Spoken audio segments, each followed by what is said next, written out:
moving along for our comic review for this week, we're going to be talking about a new comic that was given to us by Image to review. It's The Infernals #1. This comes out next week.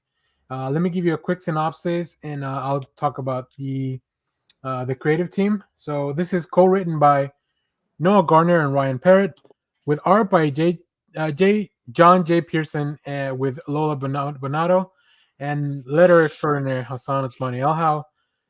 We got a lot of covers. You'll see some more at the end. But the premise of this book is pretty fucking bonkers. To say the least. You picked a good one. In this book, Abe Morgenstern, the son of Satan, has 1 month to live before he dies. He must decide which of his 3 wayward children, volatile narcissist Nero, conflicted field operative Jackal, or troubled schoolgirl B, will inherit his shadowy empire. But will Abe be able to truly seize control of the apocalypse, or does the Antichrist have something else up his sleeve? This is going to be... So to me, this felt like, let's do Succession with the devil, with like the apocalypse and the devil. Yeah. And that is such a fun idea. So I'm going to shoot it over to... We're going to start with Clay, because I think Clay is the one that's maybe the lowest on the book. And maybe we can talk him up by the end of the review. Clay, what's your beef with this book?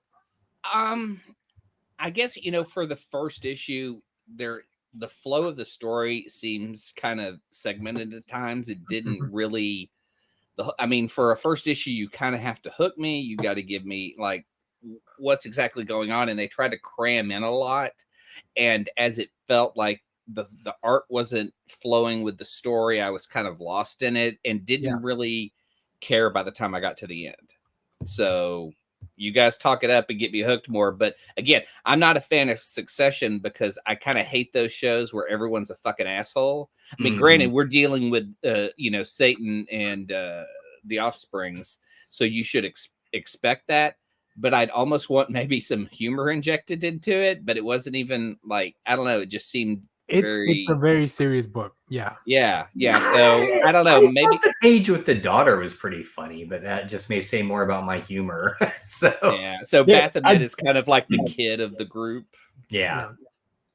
I do. I kind of agree. I agree with Clay, in that it is very segmented. So like the first part is like kind of we see the birth at the very beginning of Abe. And then it kind of transitions into Abe's old age, and he's talking with this demon person with the horn heads and like stuff like that. And at that point, I thought, oh, this is a comedy, because that's a hilarious image of them having like this kind of casual conversation with this demon. And I was just like, oh, this is going to be great. And then it turns out not to be that. It eventually turns into Succession with demons. But I do agree with Clay, was that when I first started reading it, it was not what I wanted it to be. I will also, I made a note as I was reading it. At some points, it is a little confusing to tell what's going on, because some of the art, like the shots are very interesting, but then you kind of, the pacing is a little off. So when you jump from one place to the other, because we get to meet all the kids, and they're all up to no good shit because they're the grandkids of the devil. Yeah. But I thought it was still I like the premise a lot, so I think that was a big plus for me. I'm a fan of Succession, and I was like, oh, this is like next level that. I also thought it was very interesting that, like Jeff mentioned, that conversation with this being that's kind of like the messenger from the devil. And Abe talks about like he's never met his father, which is wild, because at his birth there was like, I guess he sent all the homies. As you can see here, like this is the scenes from the birth. And I really love this page, just like aesthetically and art wise. Like, man, that was so fucking sick. And that kind of how we get into the pacing. One thing I did forget to mention, and I'll put this at the top when I cut this out for the review, just a content warning. There's a lot of talk about cancer and illness in this book. So be aware of that. But yeah, other than that, I was like, oh, this is just such a cool premise. All the like every time you met one of the kids, I was like, how can they get worse? And they do. They do get worse. So I don't know. But Josh, what about you? What did you think of the book? I really liked it. Now, I think this is maybe idiosyncratic. I think the reason I was immediately on board is because the art style just takes me back to early 90s Vertigo books. And so that was kind of the headspace I was in when it was starting. This to me reads and feels like an early 90s Vertigo book. Like it just, the structure, the pacing. I mean, look at that shot of the guy smoking, or, Morgenstern smoking there on the right. Like that looks like it could be a panel from, Hellblazer or something. Yeah. Exactly. And so I think because that was the feels I got from it, I was just, I was okay with the way it was structured and pacing, because it feels very much like those books. You have no fucking clue what's going on until towards the end when you do, right? I mean, just think back to the first issue of Sandman. It's basically structured the same way. You're thrown right into a moment in a world. You have no clue what's happening until about halfway through. You're like, oh, I get it now, right? Like I see what's going on. So yeah, you can. I mean, I don't know if this is I don't have this as fact, but you can tell that these guys were probably influenced by Sandman, like not just the story, but like even probably some of the art is very that loose kind of painterly style that was big in the Vertigo books. So that definitely it definitely reminds me of that. I was trying to look up Noah Gardner because I believe he's a screenwriter. Yeah, I think he did he wrote Super 8, the Steven Spielberg film. And also Mission Impossible, Ghost Protocol. I hope this is the right Noah Gardner. I'm pretty sure it is.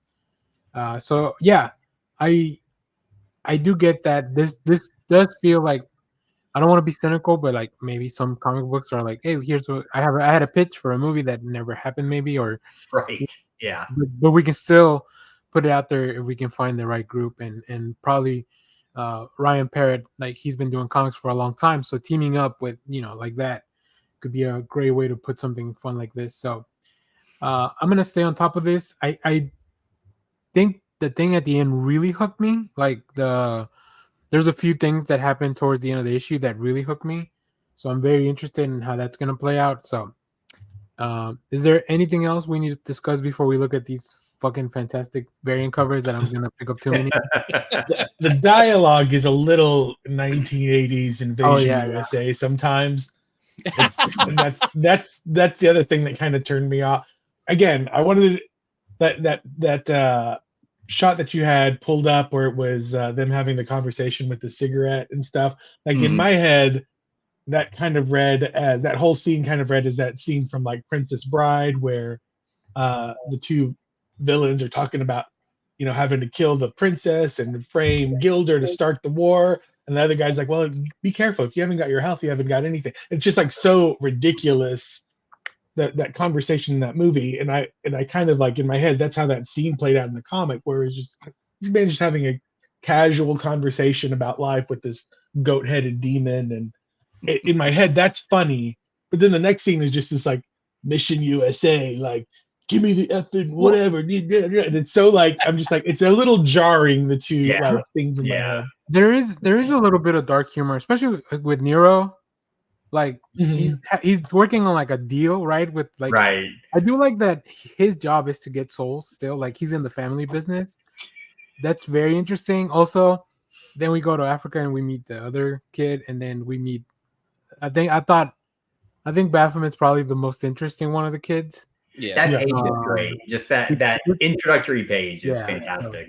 So I have hopes for this to be like pick up and so maybe when we get issue 2, I'll share it with you guys and we can talk about it some more. But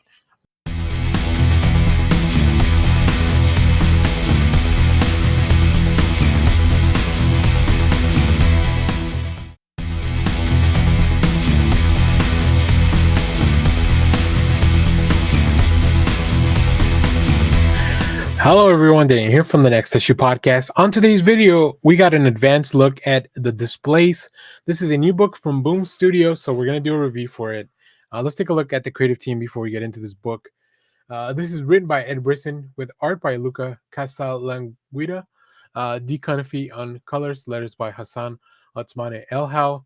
Apologies if I messed up any of the names there. This was such a great surprise.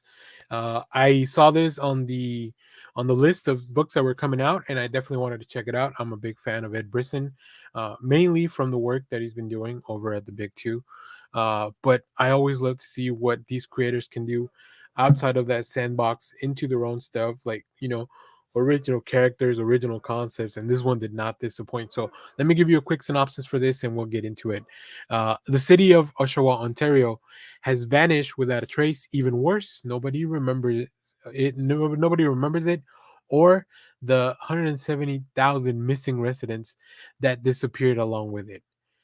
As the survivors also fall into the forgotten, they must seek out each other if they hope to have any chance of surviving in a world where no one believes they exist. From acclaimed writer Ed Brisson, who's worked on things like Batman the Brave and the Bold and Predator, and rising star artist Luca Casalanguida, regarding the matter of Oswald's body and James Bond, also two amazing books. And red hot colorist D. Cunafe from Barnstormers and Crossover, all they pose the question: how can you feel connected to reality or each other if all veritable means you don't exist? What a mindfuck! Like I really, really love that concept. Um, so yeah, this book it introduces us very, very smartly introduces us to the cast of characters that will kind of continue to follow along, and it ping pongs back and forth between them, giving you a little bit of their background, a little bit of the story, just really to parcel them out and also to kind of feel connected. In the meanwhile, we get this background story of this man stealing a school bus, and trying to do stuff too, like you'll see in the preview pages. But it's really cool. It's just such a fun concept, and the way that things kind of escalate, the way that the book portrays this disappearance, and just how things kind of start getting out of control, getting out of their hands. Of course, these are all strangers, but like they it ends up being like they are all that they end up having because they've lost everything else in the world. Also, the larger mystery of like what the hell's happening, would a city just disappear and nobody would remember it? All that along with Lucas fantastic art. So let me pull some preview art up. um, and here we see one of our main protagonists. uh, their baby wakes up, she has to go pick up diapers, and then we also see another one of our protagonists, just like his father has been in the hospital, he has to go. So like all these people are out of this city for a specific reason, and things begin to happen. So it's almost as if they were picked to be saved or spared from this fate. And we kind of hop back and forth between these little Canadian cities, which is actually pretty interesting. I would love to hear from Canadian fans of just like, oh yeah, I know where that is, or maybe these are made up. I don't know. I didn't look it up before, but these are kind of made up. But then here you see the school bus I was talking about. This dude sets it on fire to kind of prevent more people from going into the city. um, and from there things just continue to escalate. These are just the first 6 pages, and you can see how much happened. But I love the paneling, I love the pacing, the conversations feel very natural between the characters, so it all feels and just hits very real. So it's a lot of fun. So highly recommend you check this out. Coming out this week. Like I said, BOOMstudios has been putting out some really cool stuff. We have some reviews for a lot of their other stuff, including The Space Between, a series that just finished. We also have Pine and Merrimac, their mystery thriller. So yeah, just with books like this that they really blend a lot of different genres into themselves, it makes reading comics very, very fun. So if you have read this issue, let me know what you thought about it down in the comments. As always, thank you for watching, everyone. Remember to share, like, subscribe, hit the bell so you know when we go live. That is most Saturdays, 10 a.m. Central Standard Time. Stay tuned. We have more comic reviews, trailer reactions, TV recaps, all that fun stuff here in the channel. Thanks for watching, everyone. Bye-bye.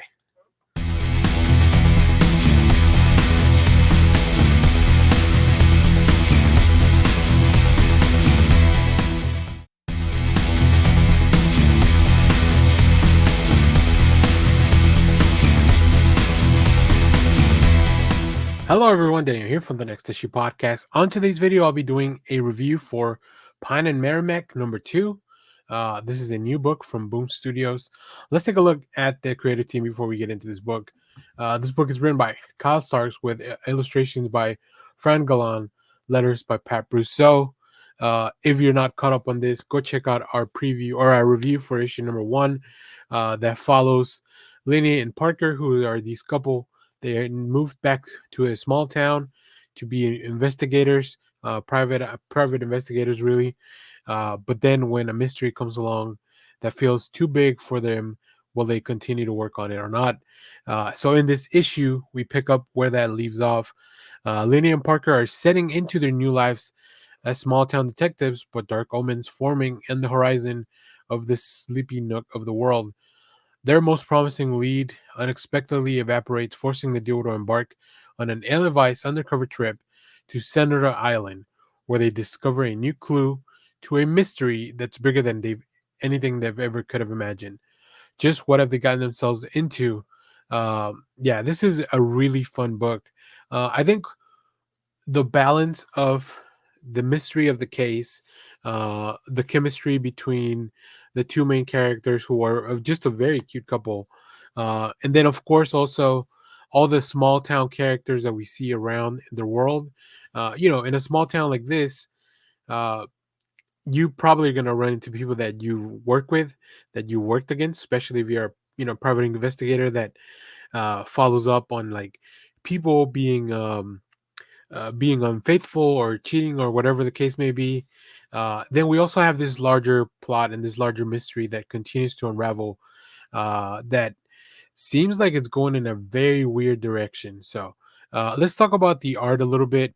Frank Galan, I really appreciate how clean the work looks. It's very stylized, very much of its own look.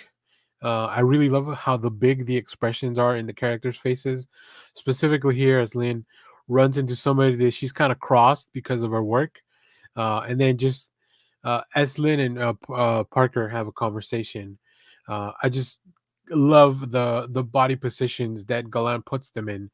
It just seems very natural, follows the flow of the conversation very well, moves the eye through the page very nicely. And then in this last few pages, I wanted to contrast, as they get onto a boat to go to this island, just the shift in tone from this light-hearted tone to this more thriller, tense mystery. I love the shot of the boat. I think it's beautiful. I love the way that it's lit from the back. It almost feels very painterly, which is really, really cool. So, very much enjoying this. Like I said, things definitely escalate in this issue. So, keep that in mind. We'll follow along with the story. We'll probably continue to do reviews of this because I'm really enjoying the series and where it's going so far. So, Boom's got another hit on their hands as far as I'm concerned.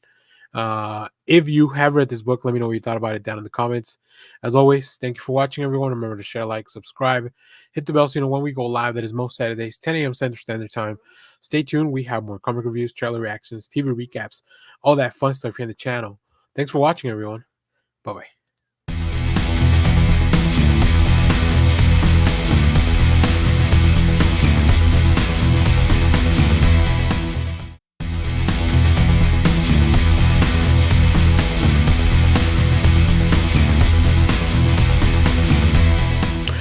Hello everyone, Dan here from the Next Issue Podcast. On today's video, I'll be doing a review for Crave issue #3 from ImageComics. Let's take a look at the creator behind this book. This book is actually all done by Maria Lovett. Story, the art, the lettering, everything pretty much, which is quite an endeavor, which is one of the reasons that I keep coming back to this book. Also, it's just very intriguing. If you're not in the know, this Crave app hit this campus, which will help you pretty much get whatever you want. It is a mystery. It's a very sexy thriller as well. So in this issue, to our surprise, Sophia finds a way to get out of the elevator, fulfilling his request to Crave. Charlotte has shared the footage of Alexandra and David having sex online. David tries to make it up to Alexandra, but Kay calls to alert him about the danger of staying on campus as Crave's consequences worsen. Yeah, so it looks like every time somebody like gets a request completed by this app, things continue to get worse. Whether it's people become a little bit more violent, people are just kind of losing it, people are getting stuck in places. Like for example, Sophia and Albert in this elevator, which is where we pick up from this issue. But it's all about making sure that the requests are fulfilled. Uh, so we will continue to follow the mystery of this app, the mystery of how it works, the mystery of who's behind all of it. In the meanwhile, we'll still see how these relationships continue to mesh and mix around with all these characters. Which, as I've mentioned, this is a very spicy book, but Maria Levitt, I think, does it in a way that serves the story, and it's also not just it's part of the whole world that's been building all throughout. So let's take a look at some of the preview art here.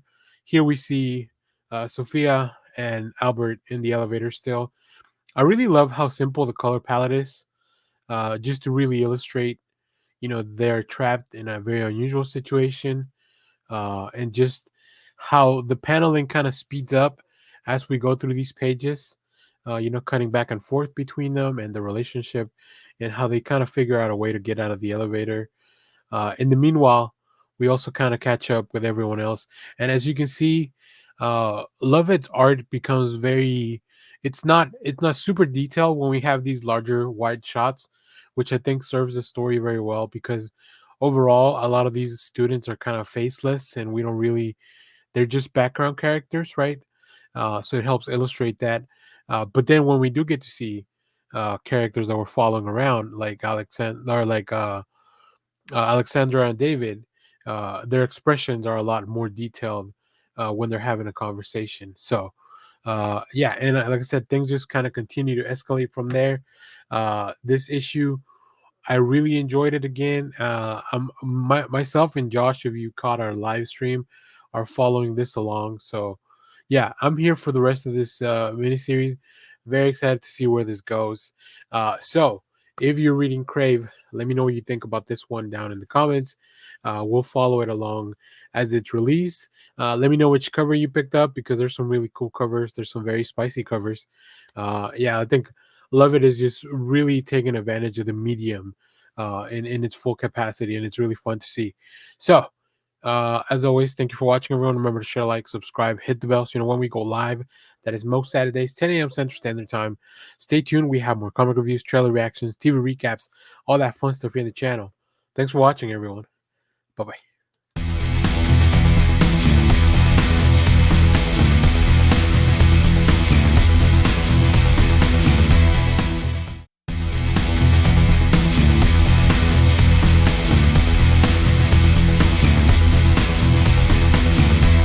Hello everyone, Dan here from the Next Issue Podcast. On today's video, I'll be doing a review for The Space Between #4. This is a new book from BOOMstudios, the conclusion of this mini-series.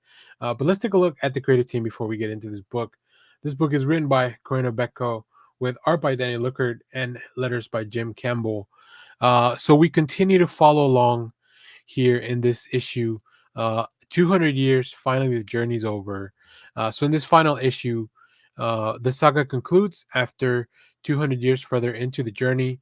Awe-inspiring advances in science and medicine have created a virtual utopia on the ship, and as the Odyssey nears its conclusion, conflict arises as many aboard are swayed into believing that the humanity's future should stay with the Dodona despite supplies running low. There will only be one chance to make planetfall. However, as the ship hurtles towards an irrevocable final decision that will determine the fate of all mankind. So yeah, after so long in this ship, so many generations, so much time has passed. We are into the future of this, and all the events that kind of have led society to be shaped in this direction. It's really interesting to see that it ended up just kind of becoming.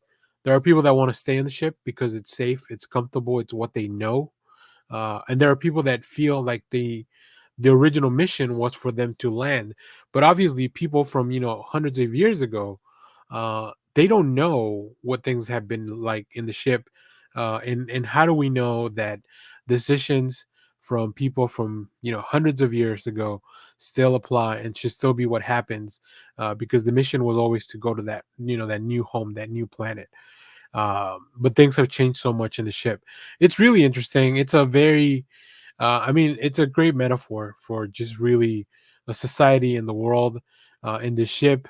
There's a lot of tension in this, like groups start forming together, larger or fewer people begin making decisions for a larger group of people. I think there's a big metaphor about running out of resources and nobody really wanting to take action. It's just a really really interesting examination of the society. I will say the pacing was pretty fast in this last issue, as we really needed to wrap things up. I almost wonder if this could have been either an extra long issue. An extra issue wouldn't have made sense because of the time jumps in between, but maybe a couple of extra pages to kind of smooth some of those areas out. But overall, I really enjoyed that. So let's pull up some of the art. I think one of the things that Looker does very well is the character designs. Like, really feels like they have continued to evolve, but also they are limited on resources, so everything kind of has to be remade or remanufactured from prior things. Um, and as we get to see here, the conversations, the pacing of the movements, people's expressions as well. I think expressions on a book can really make a big point. And then, of course, as we get the first glimpses of this new planet, I just love how the reactions of the people, like just as they get closer and closer, and it's very well done. It's just a really fantastic effort, a great book that's been put together. So, really, really enjoy this book. I hope that when it's collected, people pick it up, because I just really enjoyed everything that's going on here. And if you have read it, let me know what you thought about it down in the comments. As always, thank you for watching, everyone. Remember to share, like, subscribe, hit the bell so you know when we go live. That is most Saturdays, 10 a.m. Central Standard Time. Stay tuned. We have more comic reviews, trailer reactions, TV recaps, all that fun stuff here in the channel. Thanks for watching, everyone. Bye-bye.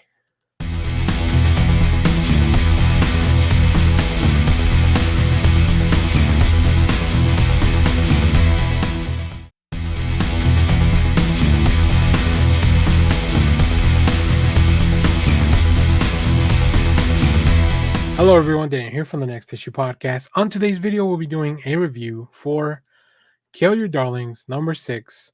This is a new book from KLCPress and ImageComics. Let's take a look at the creative team before we get into this book. This book is written by Ethan Parker and Griffin Sheridan, with art by Robert Quinn, John J. Hill on letters and design. This is one of my favorite ongoings. I think if you've been following the reviews, you know that I'm really enjoying this book. We've had the pleasure of talking to the creators multiple times throughout the run. So I'm very excited to talk about this newest issue. Let me give you a quick synopsis for this, and then we'll get into it.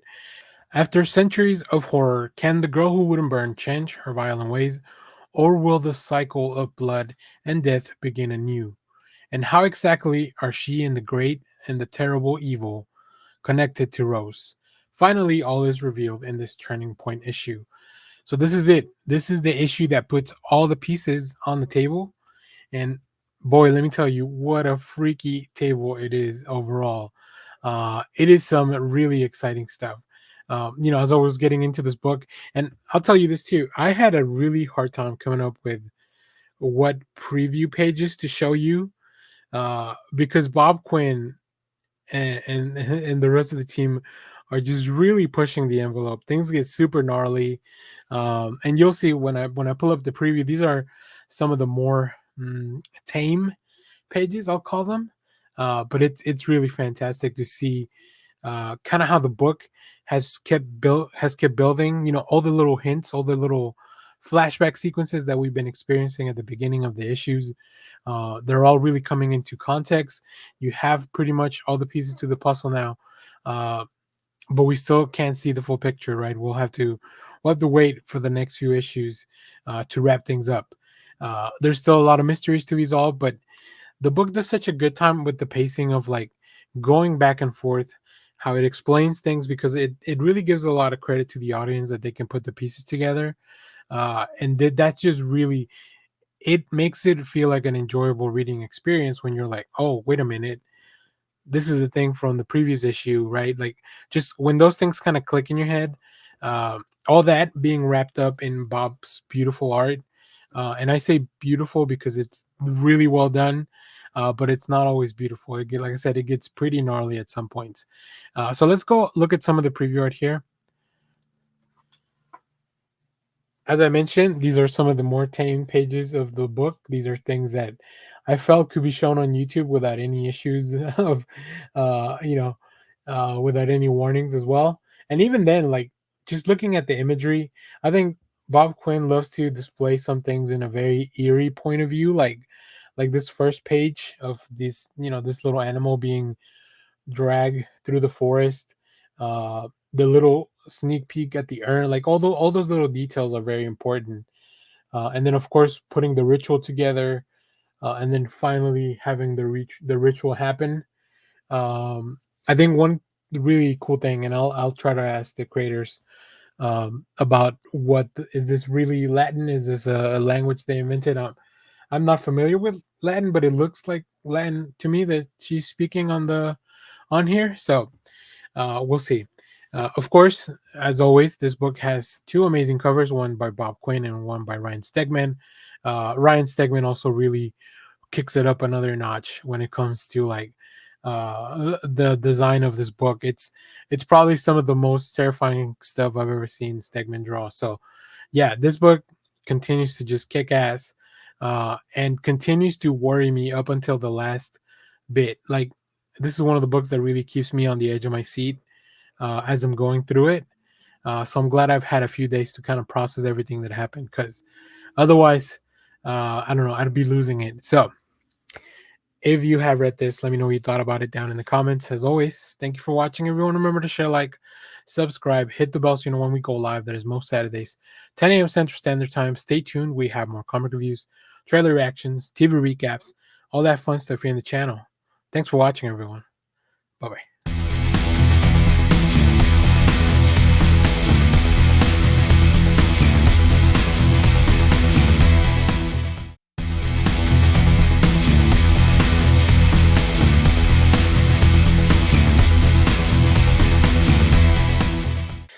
Hello everyone, Daniel here from the Next Issue Podcast. On today's video, I'll be doing a review of The Oddly Pedestrian Life of Christopher Chaos #7. This is a new book from DarkHorseComics. Let's talk about the creative team, and let's talk about the story here, because this is actually The Perfectly Monstrous Life of Adam Frankenstein. We are taking a quick break, but let's talk about the creative team before we get into all that. So based on an idea by James Tynion IV, with a script by Tate Bromble, we have a artist for these two issues that are going to fill in this story, by Sue Lee, great comic creator. We have colors by Patricio Del Peixe, and letters by Aditya Vidikar. The main cover by Nick Robles, and some other covers you'll see at the end of the video by Joshua Hickson and Tyler Crook. I was very excited about this. So I've been following this book very closely. I noticed that there was going to be, after the 6th issue, there was going to be a change in creative team. Not creative team, but we were going to have a different artist. And Sue Lee is an artist that I've been following as well.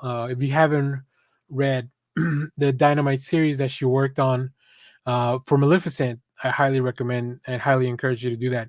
So the work on that really made me excited for the work on this series, because I think, as you'll hear in the synopsis, this is kind of a twist on a classic tale. So in this issue, comics creator Sue Lee takes the reins of the art duties in this brand new 2-part character arc that takes a look back at the perfectly monstrous life of the heroic Adam Frankenstein, as he finally decides to pen his life story in this somewhat unofficial adaptation of Mary Shelley's Frankenstein, but with a very Christopher Chaos take on it.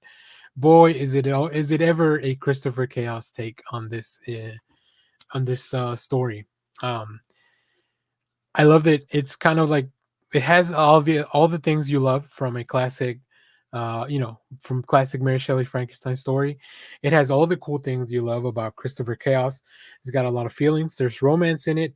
There's weird things. Of course, there's a lot of weird signs because that's at the core of these books. That's what they're all about. But there's also a lot of heart and a lot of feelings in it. And throughout the story, you could really feel that. I think the change in artist really adds a layer of like, this is kind of like a story of within the world, so it makes sense that we would have a different artist. I I don't. I'm not a big fan of artist changes during a series when they don't have a purpose, but when it's specifically done because we're doing something different, it makes perfect sense. Especially when you're bringing a creator that I'm already a big fan of. So, yeah, this was so cool. Let's take a look at some of the preview pages here. And here we see Adam Frankenstein. Immediately, you kind of you recognize him immediately because he has a very distinct look in this book. So I think that Sully made just a great effort to, make sure that the characters were recognizable, but also keeping in our own style. Of course, I love the narration boxes, as you kind of see Frank Adam just typing his story out, and you know, just a very cool look, like from the top of the laboratory, looking down at this table, as Adam gains consciousness. But from there, the story takes a twist that you probably have not seen or read. Right? We get to meet the creator. We get to meet the Victor Frankenstein of this world, and as much as likable as he seems as the story begins, the more you learn about this world, the more you learn about him, the more you learn about his life. I think that's where things really take a turn. So this was a really engaging story from beginning to end, and I really loved it. It was just this is probably one of my favorite ongoings over at Dark Horse, and I'm glad that we as the readers and the creative team is taking the time to give us these little character arcs for the characters that they have created for this story. There's also some kick-ass covers. Specifically, if you're a fan of the Frankenstein mythology, I think you'll see a lot of really cool stuff. And like I said, this story really revolves all around the heart, and I think Nick Robles really captured that in the main cover. So, yeah, kick ass! I can't wait for part 2 of this. So, if you have read this book, let me know what you thought about it down in the comments. As always, thank you for watching, everyone. Remember to share, like, subscribe, hit the bell so you know when we go live. That is most Saturdays, 10 a.m. Central Standard Time.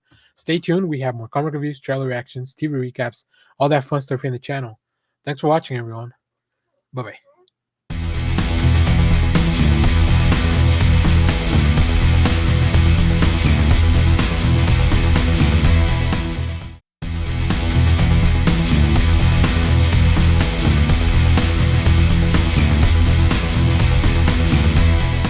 Hello everyone, Daniel here from the Next Issue Podcast. On today's video, I'll be doing a review for Petrol Head number 4. This is a new book from ImageComics. Let's take a look at the creative team before we get into the book.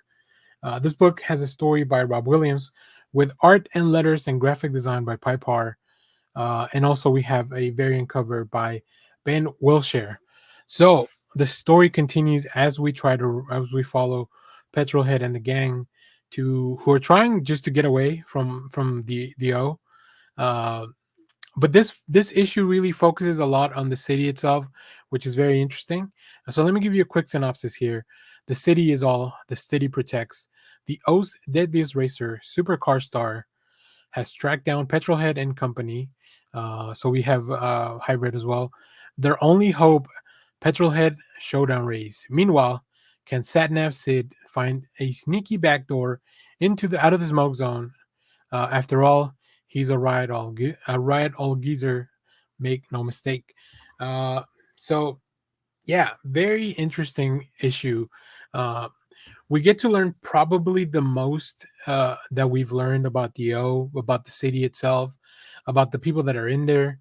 And you'll see when I pull up some of the preview art how messed up things can really get.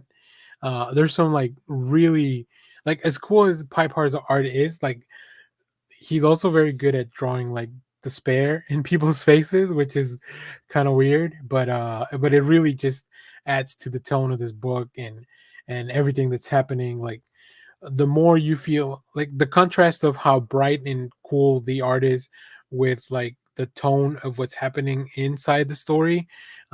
It's really jarring, but it's really fun to kind of just go through it, because all the robots, everything, like the cars, you know, the drivers, everything looks super cool, but all the things that are happening are super messed up, and it's all leading to a race. So like I think the next issue is probably going to be maybe the most action packed, as we see like the big race, and things are starting to kind of continue to like unfold. So let's take a look at some of the preview art here.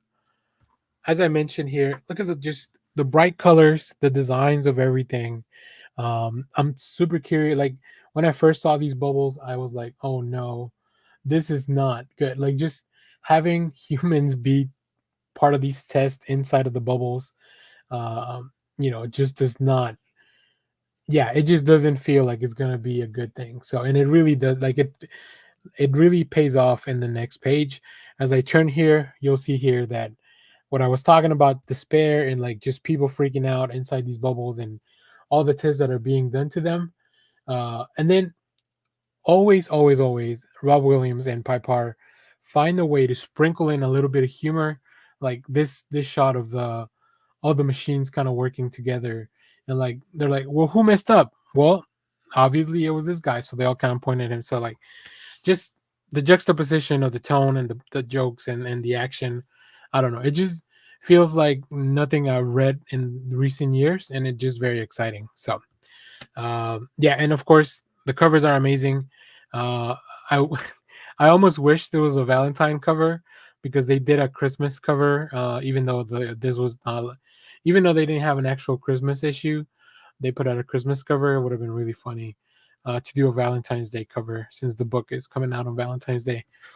But alas, this is one of the best ongoings that Image has going at the moment, and I'll stand by that. So if you have read this book, let me know what you thought about it down in the comments. As always, thank you for watching, everyone. Remember to share, like, subscribe, hit the bell so you know when we go live. That is most Saturdays, 10 a.m. Central Standard Time. Stay tuned. We have more comic reviews, trailer reactions, TV recaps, all that fun stuff here in the channel. Thanks for watching, everyone. Bye-bye.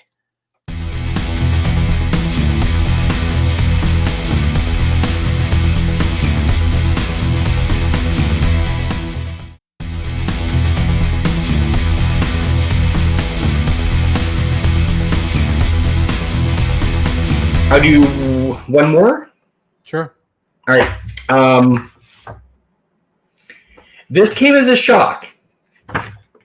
I thought this was going to be the last issue because it's issue 12 and it's the Tom King jam. It is not. And at this point, I have no fucking clue when this is going to end. Does anyone else? I think it's everlasting, so I don't know. Yeah. Well, and I think it is at 15. Is it? Okay, cool. I've never seen it advertised, so I wasn't sure. But that kind of makes sense. This is the issue that, and I know I've said this about this series a few times, I've had kind of like a couple make or break points where I'm like, this book needs to do something or I'm bouncing, right? Because it kind of drags in certain spots. And this was the issue where it finally starts to come full circle. Because what we're now getting is, where is he as this immortal wanderer that constantly kills her? Where is he coming from? And so that is alluded to at the end of the issue. And again, I was like three pages away from the end. I'm like, I don't think they're going to wrap this up. And then I get to the end and it says to be continued. And I was like, this is the weirdest Tom King thing I've ever read, because I'm used to 12 issues. Like, 12 and done, you know? So, but anyway.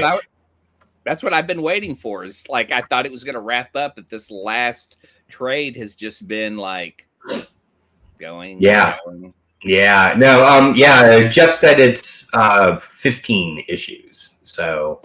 It could be. I'm looking it up now, and I'm reading on Reddit. It's like 30 issues, so it may just keep going. Oh my God. Well, see, and so I guess this is the thing that really ticks me off. Sorry, quick Josh rant. If you're doing an intentional miniseries, list it on the cover. I just want to know how many issues it is. If it's ongoing, then that's fine.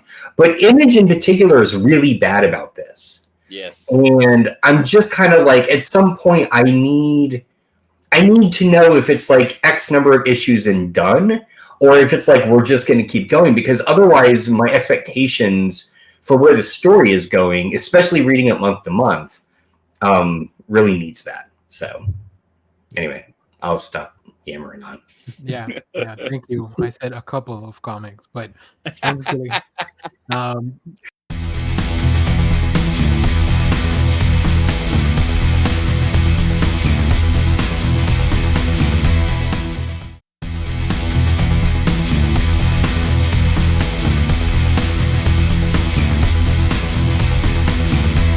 Hello everyone, Dan here from the Next Issue Podcast. On today's video, I'll be doing a review for the Deviant number 4. This is a new book from ImageComics. Let's take a look at the creative team before we get into this book. This book is written by James Tynion IV, with art by Joshua Hickson, letters by Hassan Ousmane Elhau, edits by Steve Fox. So before we talk about this book, so it looks like this book is going on a bit of a hiatus. I was on the Image website. They only have announced the dates from issues 1 through 4, but we know that this is a 9-part story. I almost wonder if Tynion's planning to end this. You know, this kicked off around Christmas and maybe ended, or it kicked off leading up to Christmas of last year, and maybe it will end Christmas of next year. So we'll stay tuned for that. We'll be covering this as soon as the book returns. We'll also be talking more about it. So in this issue, when Michael Olsen decided to turn his lifelong fascination with the Deviant Killer into a comic book, he didn't realize the process would bring him so close to the abyss. Now, as new blood spills in a decades-old story, Michael discovers that he might already be in too deep. So yeah, I think Tynion has been unfolding this story in many different aspects, right? We get to meet Michael. We get to learn about his life as a creator. We get to learn about his partner. We get to learn about kind of all the things that they've been through. We get to see a little bit more of that in this specific issue, but also his fascination with this killer and kind of what has led him there. Now we know that there's a new Deviant killer running around, but the mystery remains unsolved as to who is causing these new murders. So also something really big happens towards the end of the issue for our protagonist, which is really wild, which is it's a crazy point to kind of leave us hanging for a while. So let's take a look at some of the art, because Joshua Hickson just doesn't miss with this. You know, I've gotten used to seeing the title cards of like where are we and what date we are in. So obviously this is a little bit in the past. We get to see a slightly younger version of Michael, which is really nice. I do love that, like I can hear the music at this club, like just via the colors, which is really weird, right? Like it's just very interesting how Hickson managed to capture that feeling. 2019, that's probably a little bit after my own personal clubbing days, but like I can hear these pages. The fact that they have to talk to each other so close by lets you know like how loud the music is. Yeah, it's just really well done. Like really, this is great. A great storytelling. And then of course they start getting into shenanigans, and I feel like we are getting to the point where this is some of what might have kickstarted Michael's fascination with everything that's going on. So it's very cool to kind of go back and revisit those origins. And yeah, like I said, the end of this book just left me floored, like both visually and of course the story wise. Like the Deviant is such a fantastic book. I can't wait to see what happens on the next one. So as soon as that gets back, as soon as this series is back, we'll definitely keep covering. So make sure to go check out reviews for the other issues that they're on our channel. We've covered every issue from 1 through 4, and we're covering the rest because this is an amazing series. Probably one of my favorite ongoings at the moment. So if you have read this book, let me know what you thought about it down in the comments. As always, thank you for watching, everyone. Remember to share, like, subscribe, hit the bell so you know when we go live. That is most Saturdays, 10 a.m. Central Standard Time. Stay tuned. We have more comic reviews, trailer reactions, TV recaps, all that fun stuff here in the channel. Thanks for watching, everyone. Bye-bye.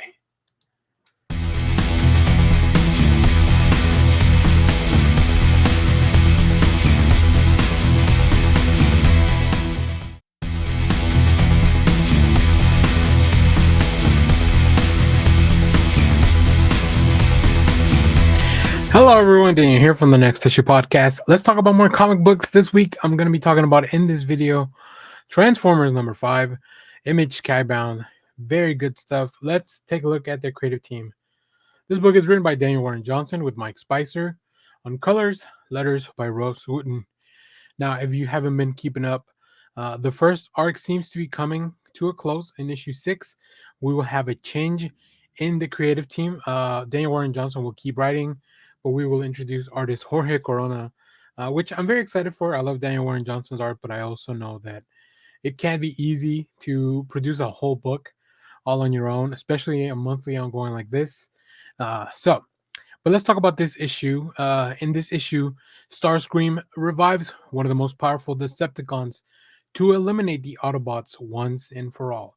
So yeah, they've been, as we know from the get-go, Decepticons and Autobots, their forces have been depleted. They've been using different methods to bring their compatriots back. Of course, the Decepticons are using a lot more underhanded tactics. Both groups have suffered losses. Both, especially on the Autobot side, they've lost human people. We have Sparky in the hospital, and of course his dad just kind of trying to make sure that he's doing everything that he can do to get out of that. So in that way, Daniel Warren Johnson really parallels a lot of his dad and the feelings that are going on with Optimus Prime. So they are very interestingly in the first opening pages. We actually get to see how those parallels work, right? Of course, we know that whether you've been in the war as a human or whether you've been fighting your whole life as an Autobot, casualties are going to come your way, and you're going to have to do some things that you're probably not very proud of. So let's take a look at some of the preview art here. As I mentioned, we open up with those parallels as they're kind of sharing war stories here. It's really interesting just to kind of see the same panels, mirrored with obviously on the human side and then the Autobots. And it just, Daniel Warren Johnson just has a really interesting way to kind of lay this out in these opening pages. And then really changing the tone of the story, or I guess maybe even more applying the tone. Like Russ Wooten's colors here are very muted in this page, which really adds to the somberness of everything that's going on. But then on the flip side, I think Daniel Warren Johnson brings a lot of comedy here. Specifically, Starscream is such an unhinged character. I really, really enjoy seeing that. So even just this big old punt, like you're gonna bring some of the Decepticons back. Let's make sure it's the ones that count, because like Starscream says, more is more. So yeah, before I get into a little bit of spoilers, I really enjoyed this issue. I'm just gonna go over some of my favorite panels in a moment, but I think that we get to meet some really interesting characters. I love the kind of pacing of the book, where it's like we're checking in on the Autobots, and then you get kind of like this, throwback to the old school cartoons, like when they would cut away in the meanwhile at the Legion of Doom, like stuff like that, where you kind of go see what the bad guys are kind of doing. So, all right, let's talk about a little bit of spoilers. So if you haven't read the issue, come back after you read it. So we do see that Thundercracker is back online. We also see Frenzy and Reflector. I think that those are really interesting characters to bring back. But some of my favorites, where Optimus definitely makes a decision that wants to make sure that the Warriors are brought back immediately after they kind of put together something at the dam to create energy. So we have RC here. Also, during the fight, I pulled out this panel because just really cool stuff. It's very much like high stylized, even almost feels like anime if you're a fan of Dragon Ball Z and stuff like that. Like just Optimus Prime taking care of business with a big gun. And then really cool to see the Devastator and the Constructobots come back and make the giant robot. So like really cool stuff. those are some of the bots that I've only seen in the movies, and of course they look very different. So it's really cool to see them all kind of come to life in the pages of this book. So really, really enjoy this issue. I can't wait to see what happens in the next one. I know things are going to kind of really escalate. So if you have read this book, let me know what you thought about it down in the comments. As always, thank you for watching, everyone. Remember to share, like, subscribe, hit the bell so you know when we go live. That is most Saturdays, 10 a.m. Central Standard Time. Stay tuned. We have more comic reviews, trend reactions, TV recaps, all that fun stuff in the channel. Thanks for watching, everyone. Bye-bye.